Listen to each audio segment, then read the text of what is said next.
first. He's the owner of mercy. He sent his messengers to warn his creatures of the grave dangers of worshiping other than Allah. Assalamu alaikum wa rahmatullahi wa barakatuh. Thank you for joining me, Yahya Ibrahim, on Peace TV as we discuss how Tawheed builds character. Alhamdulillah, today we're going to look at one of the great characteristics of those who have faith. Allah subhanahu wa ta'ala tells us in the Quran that He didn't send any prophet or any messenger إِلَّا وَجَعَلْنَا لَهُمْ أَزْوَاجًا وَذُرِّيَّةً, except that we coupled them with families of offspring and partners, wives that they would have.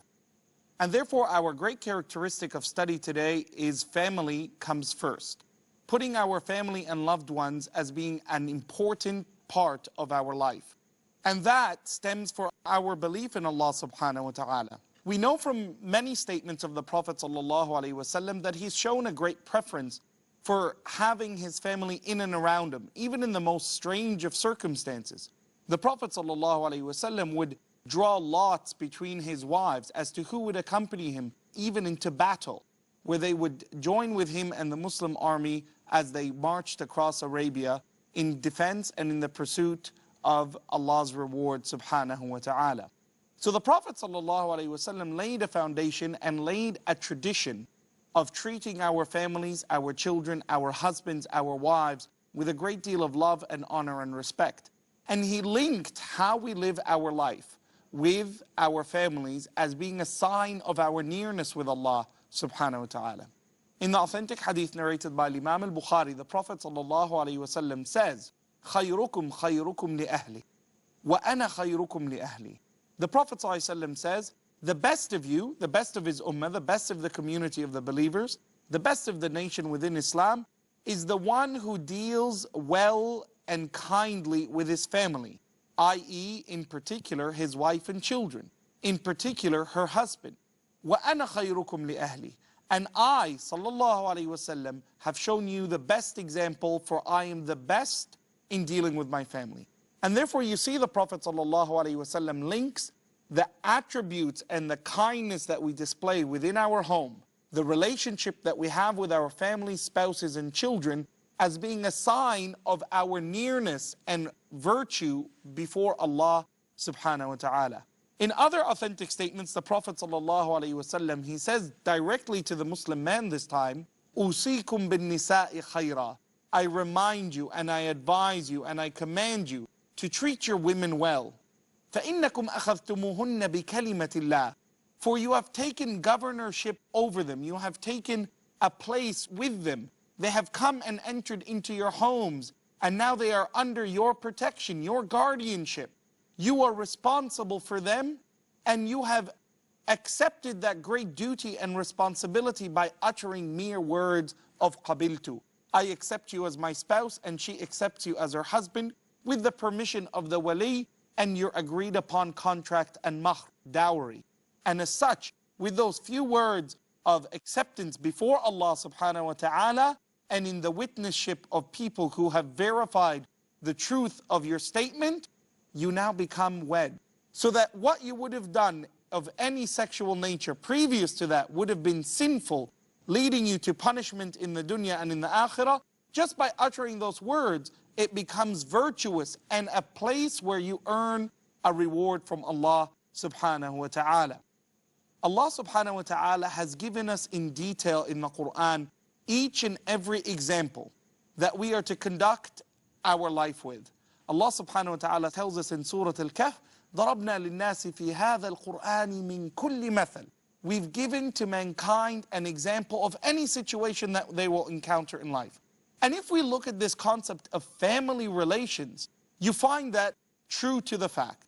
If you want to identify a family of a father and son who are righteous in their path towards Allah, look at Ibrahim and Ismail, or Ibrahim and Ishaq. If you want to see the example of a father who is righteous and a son who is treacherous and unbelieving, look at the example of Nuh and his son that drowned, as is found in Surah Hud. If you want to see the example of a good Muslim woman who believes in Allah, but she's under the leadership and command and in marriage with a man who is a deviant and disbelieves in Allah, look at the example of Asiya, the wife of Fir'aun, where Allah quotes her statements, قَالَتْ رَبِّ ابْنِ لِي عِنْدَكَ بَيْتًا فِي الْجَنَّةِ. In Surah At-Tahrim, she says, "Oh Allah, for my patience and endurance, build for me a home in Jannah. وَنَجِّنِي مِن فِرْعَوْنَ وَعَمَلِهِ. And save me from the actions of Pharaoh and himself and all that he does." If you want to see the example of a good man with a treacherous woman, look at the example of Nuh once again, or the example of Lut alayhimus salam.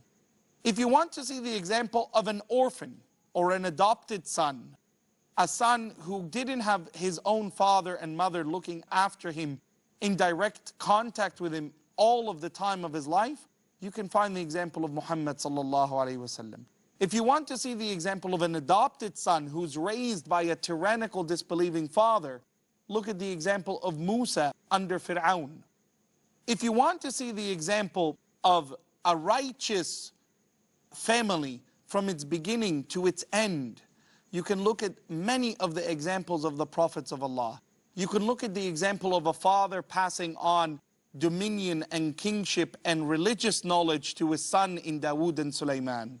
You can also find examples of the Quran of people who came together in hatred of their younger brother. You can look at the example of Yusuf and how his older brothers hated him and threw him in a well, thinking that they would end his life and keep him distant from the love of his father, the great Prophet of Allah, alayhi salam. All of these are not just mere stories, but they reinforce that really important fact for us as Muslims, that Allah subhanahu wa ta'ala has stressed upon us that family as an institution, as a function of a pure, clean society is fundamental. And as such, our tawheed, our faith in Allah subhanahu wa ta'ala calls us, compels us, drives us to come towards Allah subhanahu wa ta'ala in dealing with our families well. So we will study the life of the Prophet Muhammad sallallahu alayhi wasallam and show examples from his life and his existence and seek and try to find ways that we can institute some of those great and important lessons from his life in our family relationships and in our home. In beginning, we give a word of warning. It's important for us as Muslims to have a balanced approach, that Allah subhanahu wa ta'ala has given us so many examples and so many types of scenarios of family constructs and relationship to show us as Muslims that there are numerous types of circumstances that we may find ourselves in and amongst. And therefore it becomes important for us as believers to adapt, whether we live in a place that is a liberal democracy or live in a place that is following a stricter form of communism, whether we find ourselves in a place where we are free to worship Allah or we are constrained by fear of others. Allah subhanahu wa ta'ala has given us many examples and a great way to nurture our belief in Him, and that is central to having our family come first. Allah subhanahu wa ta'ala tells us in the Quran, قُلْ إِنَّ الْخَاسِرِينَ الَّذِينَ خَسِرُوا أَنفُسَهُمْ وَأَهْلِيهِمْ يَوْمَ الْقِيَامَةِ. Tell them and remind them, O Muhammad, as is found in Surah Az-Zumar, that those who are true losers, those who have lost everything, those who have attained nothing of any good, are those who will have lost themselves and their families on the day of judgment. They will those who will turn to Allah and return to Allah subhanahu wa ta'ala, and that everything in their life has been spoiled.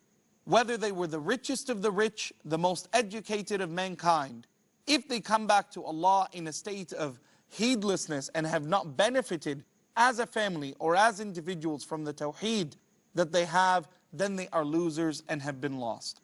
Allah also says to us in Surah At-Tahrim, Ya ayyuha alladhina amanu, O you who possess faith, O you who have come to believe, Qu anfusakum wa ahlikum nara.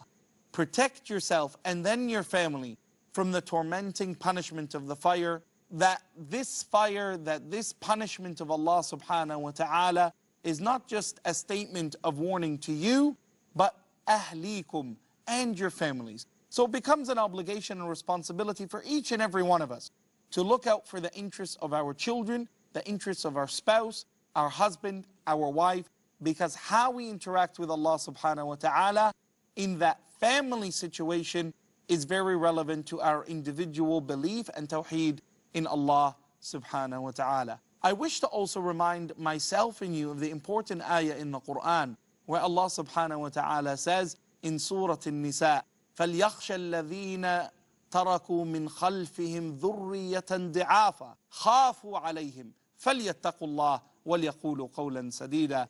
Let those who are fearful that when they pass away, their progeny, their children, their grandchildren, those who they leave behind, that they fear for them that they will stray away from the path of Allah, let them in their own life begin by having taqwa, consciousness and awareness and piety of Allah subhanahu wa ta'ala. Let them be people who speak a straight word. Let them be people who are upon the truth. And that is the way of Allah subhanahu wa ta'ala that He seeks for us. So as believers, let us look at the Prophet sallallahu alaihi wasallam's life. Let us look at his teachings to see how he put his family first. The Prophet sallallahu alaihi wasallam, as you know, was an orphan. He grew up in his very early days without a father, in his very early years without a mother.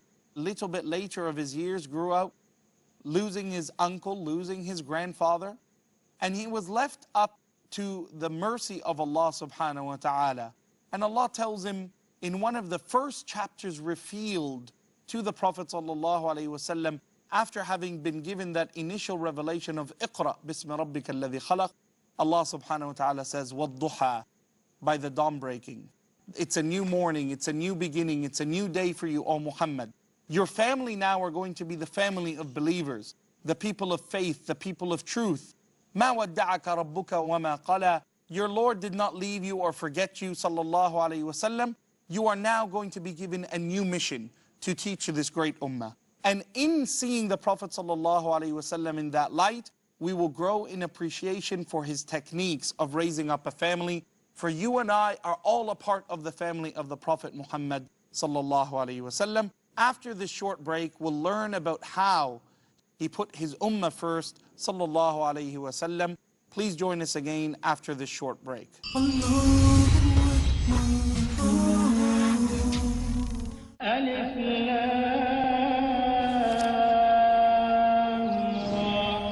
كتاب أنزلناه إليك لتخرج الناس من الظلمات إلى النور. Allah Ta'ala revealed the glorious Quran as a guidance, light and cure.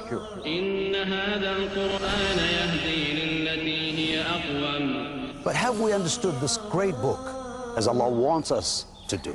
إنا أنزلنا عليك الكتاب للناس بالحق. What are the techniques to contemplate on the Quran? فمن اهتدى فلنفسه ومن ضل فإنما يضل عليها. How do you memorize the Quran and keep it in your heart? ولقد يسرنا القرآن للذكر فهل من مدكر. What are the right ways to benefit from the healing power of the Quran? I am a Muslim. I, Ahmad ibn Sayfuddin,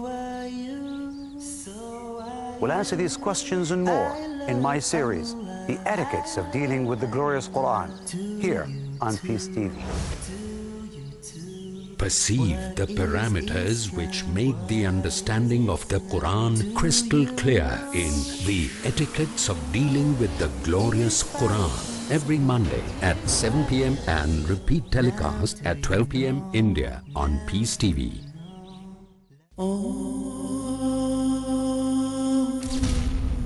We are not addicted to dawah.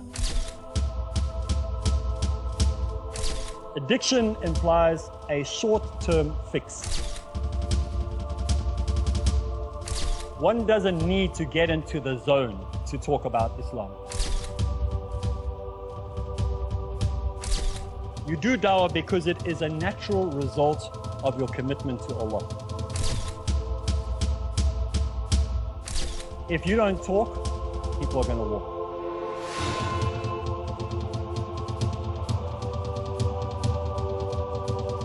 The most effective combination in the propagation of true Islam is found in Dawah Ilallah. Join me, Arif Islam, as we go through Dawah Ilallah only on Peace TV.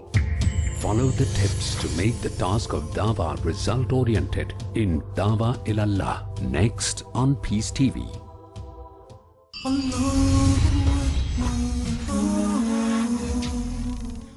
Assalamu alaikum wa rahmatullahi wa barakatuh. Welcome back. We've been talking about how family life and putting it as a priority in our life is one of the great characteristics that a true believer has. And that Iman, Tawheed, belief in Allah subhanahu wa ta'ala, seeks to build that and cultivate a love for being with our family at a majority of our time. And we will come now to look at the life of the Prophet Muhammad sallallahu alaihi wasallam, to analyze and to see and to learn and to try to implement from this sunnah within our life, this great characteristic of family coming first. The Prophet sallallahu alaihi wasallam was a man who was described in the seerah, in his tradition, as being a person who cooked his own food at times, who mended his own clothes, sewed his own clothes. He used to wash his own clothes, hang them. He used to mend them with thread. The Prophet ﷺ was not just in his own service, but was also in the service of his family. The Prophet ﷺ would light their fire, would arrange their sleeping quarters. The Prophet ﷺ was very much in tune with the domestic side of the existence within the home. He would even milk his own goat, sallallahu alaihi wasallam, or sheep and ram. There's numerous statements where the Prophet ﷺ would even milk the goats and sheep of neighbors or people he interacted with, and it would be, of course, overwhelmed with the barakah of the Prophet Muhammad sallallahu alaihi wasallam that was derived from his love of Allah Azza wa Jal. So the Prophet ﷺ was very much a domestic individual. He loved to stay with his family. He, in fact, ordered us as believers to be constant in our prayers in our home, not the daily prayers, not the 5 daily prayers, but certainly we know from the overwhelming correspondence of the sunnah of the Prophet ﷺ that whenever he had finished his salah, the al-maktuba, the written prayer, the 5 daily prayers, he would go back into his home, and that is where he would pray his sunnah. His tahajjud, his night prayers weren't done in the masjid, which was just a footstep away from his home and quarters. Rather, he would pray in his home, even though it meant it might be an inconvenience to some of the people in the home. Due to some of the needs of women, they're unable to pray all times of the month. And in those times when the Prophet ﷺ may be at the home of Aisha radiallahu anha, as is found in the authentic hadith narrated by Imam al-Bukhari, the Prophet ﷺ, when he would pray his tahajjud, his night prayers, sometimes because the quarters, the room was so small, when he would make his sujood and put his head on the ground to worship Allah subhanahu wa ta'ala, there wasn't enough room for him to do that and for Aisha to be stretched out. So she tells us that whenever he made his sujood, he would tap her foot. He would touch her, wake her, rouse her, and she would pull her feet in. Sallallahu alayhi wasallam was an example of piety. He didn't step out into his masjid and say, well, look, there's more room there. This is a masjid. This is a place of prayer. Rather, he used to pray in his home. And this is taught to us by him, sallallahu alayhi wasallam, where he says, the home where the Quran is not recited or the prayers are not made is like a graveyard. It's not visited by the angels. The powers of Satan and the shaitan are easier to enter and to infiltrate into that home. We also know from the Prophet ﷺ that when he was with his family, if he was to leave them unnecessarily or without their foreknowledge, it was something that was of a great issue for them. In the authentic hadith, the Prophet ﷺ, as is in Sahih al-Bukhari, one day was staying in the house of Aisha radiallahu anha wa ardaha. And in the middle of the night, he stood up, put on his going out clothing, didn't wake Aisha up, didn't tell her where he was going radiallahu anha, and he exited the home sallallahu alayhi wasallam and went out for a period of time where she did not know. Aisha, who narrates this hadith, she says, فَلَمَّا رَجَعَ وَرَأَى مَا أَصْنَعَ. When he returned and he saw what I had done to the house, she basically threw things around. She was angry, she was jealous. How could the Prophet ﷺ leave me and depart me like this? The Prophet ﷺ came back and he smiled. And he said to her, Ya Aisha, ma laki? Aisha, what's wrong? What happened? What did I do now? She told him, well, you went out without telling me where you were going, and this is my time with you. The Prophet ﷺ said, "Ma laki ya Aisha, aghirti? Did jealousy overcome you? Awa qad ja'aki shaytanuki ya Aisha? Did the shaitan come to trouble you?" She said, "Awa ma'i shaitan?" What do you mean, do I have a shaitan with me who's accompanying me? He said, "Ma'a kulli insan, ma'a kulli ibni Adam shaitan." Every human being has a demonic influence that can overcome them. So Aisha then asked him, "Wa ma'aka ant?" Even you, O Messenger of Allah? The Prophet ﷺ says, "Yes, even with me." Bala, na'am. Yes, I have a shaitan with me, walakin, but a'anani Allahu alayhi hatta aslam. But Allah gave me victory over him, and he is a believer. فَلَا يَأْمُرَنِي إِلَّا بِالْخَيْرِ. He only influences me and pushes me towards righteous deeds. So here we see the time that was spent by the Prophet ﷺ was consistent, and any breakage in that time was something that was abnormal. For Aisha radiallahu anha, she was confused. Where did he go? How could he have left me? Sallallahu alayhi wasallam. Why do we mention all this? Because we want happiness in life. Let's look at it from the perspective of the Muslim man. The Prophet sallallahu alayhi wasallam, he says about what it is that we enjoy in life. He said, "Ad-dunya mata'." This worldly life is full of many commodities and enjoyments. وَخَيْرُ مَتَاعِهَا الْمَرْأَةُ الصَّالِحَةُ. And the best thing that you can attain in this world, in this worldly life, the best thing that you as a Muslim man can have is al-mar'a as-salihah, is a good woman. Now you're going to think the Prophet ﷺ is going to say, you know, she's the one that prays and fasts and does hajj and charitable. And how does the Prophet ﷺ define a good woman? He says first, التي إن نظر إليها زوجها أسرت. She is the woman that if her husband sees her from a distance or appreciates her, he looks at her, once he sees her, in his heart he feels surur, joy. He feels happy and contentment. Allahu Akbar. How many of our wives, how many of our families have that effect on us? That is a happy existence that is nurtured by the belief in Allah subhanahu wa ta'ala and by the obedience of the Messenger Muhammad sallallahu alayhi wasallam. So we need to cultivate that in us, that love for our family, that just by seeing her, you're made happy. That is a great joy to attain in life. In the same way, my dear sister, the Prophet sallallahu alayhi wasallam in that hadith is speaking to you, to put in your heart and to put in your desire a willingness to be happy and content with your husband, because it makes you in control of the mood of the home and the success that you have in it. You're very much the captain of that ship. The happiness that is enjoyed in the home very much is involved with your contentment and happiness. From that, we see the words of the Prophet ﷺ having a great deal of input for the Muslim sister as well. It's important for you to consider your role in making your husband and your family and your home a place of happiness and sukoon, contentment and tranquility. And that is something that you see as an aim in your life, in that life that you have and share with your partner. Allah subhanahu wa ta'ala has made that very clear to us in the Quran by saying, وَمِنْ آيَاتِهِ. And from the signs that Allah has sent amongst humanity, that He has made for each and every one of us azwajan, partners that we marry and partners that we enjoy company with. وَجَعَلَ بَيْنَكُمْ مَوَدَّةً وَرَحْمَةً. And it is Allah who places between us mawaddah, love, mutual love, and rahmah, and mutual mercy that we give unto each other. So that is an objective of this family home. In another hadith, the Prophet ﷺ, and the hadith is an authentic one, it's found in the books of Sunan, the Prophet ﷺ recommends to the Muslim man by saying, تَزَوَّجُ الْوَدُودِ الْوَلُودِ الْعَؤُودِ. Marry and take in marriage women who represent these traits. Al-Wadud, who are loving. You can sense from her upbringing, from her family, that she is an individual who is loving, will be loving to you. Walud, she has the intention to fulfill the objectives of the ummah and to procreate and to be a good mother. A'ud, A'ud means bil khayri wal man. She returns your goodness with equal goodness, if not more. التي إن غضب زوجها قالت لا أذوق غمضا حتى ترضى عني.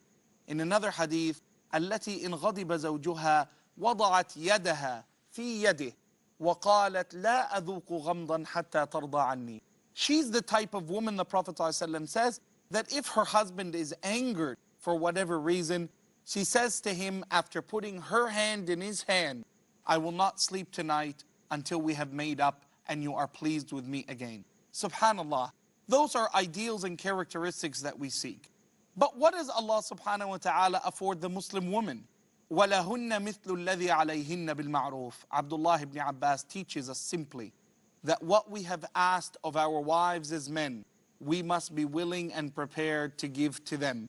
Allah tells us that verse in the Quran, and Abdullah ibn Abbas, one of the greatest explainers of the Quran, would change his clothing, perfume himself, comb his hair and beard before entering home after being out all day. His tabi'een would say, his companions would say, why did you do this? You're going home, not coming out of your house. He recited to them, وَلَهُنَّ مِثْلُ الَّذِي عَلَيْهِنَّ بِالْمَعْرُوفِ. That which I'm asking of them, I must provide to her, for it is something of righteousness that we seek and contentment in the home. So the family comes first. Our iman in Allah leads us to loving our home, loving our wife, loving our children, loving being with each other, caring for each other, and having an abode of peace and security. I thank you for joining me for this episode of Tawheed Builds Character.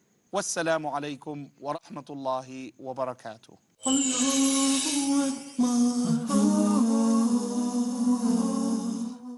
He created